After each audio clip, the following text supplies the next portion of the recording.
Honorable Lieutenant Governor Tejendra Khanna ji, distinguished guests from the various government departments, the traffic police, and our special guests from the traffic industry, members of the media.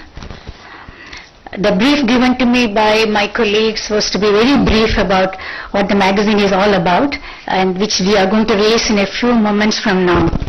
It is a very difficult task for two things. One, it took more than a year, as Mr. Jairam said. We have been working on it for a long time, on and off, discussing, contemplating, conceiving, reconceiving, abandoning, then again coming back to it, finally to give it a shape. So it's a very long journey. So it's very difficult to summarize that process of bringing out this. Secondly, in that process, our understanding became very huge, and we also realized that there is an enormous potential and a necessity of disseminating information on a subject which is most important to India, whose growth rate is much higher than many other countries in the world. The first step to keep up this momentum of growth is to create facilities for the fast, safe and comfortable mobility of people and products. With this comes the responsibility of capacity building and its main management and maintenance. Many of these points Mr. Jairam has already said, but I am repeating it because it's very, very important how the mobility is very important for the country's progress. So this is what behind the main objective behind the magazine.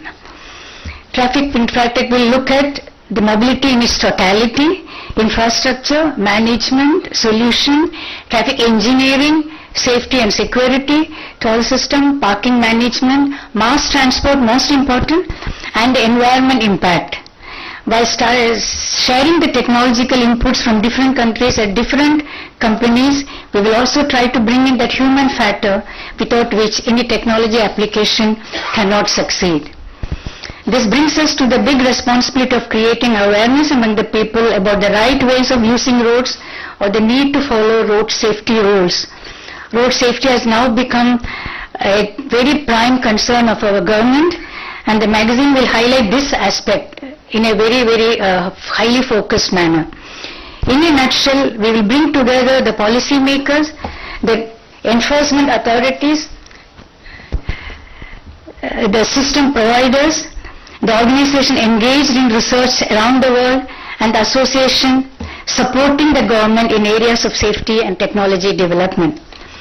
Bringing out this inaugural issue has been a very gratifying experience for all my colleagues and personally for me.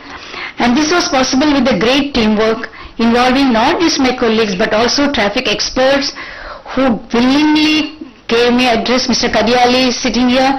Right from the beginning he has been giving me contacts and shared information with us, and also by writing articles. Thanks everyone, and I look forward to your continuous support for the rest of the magazine's journey. Thank you.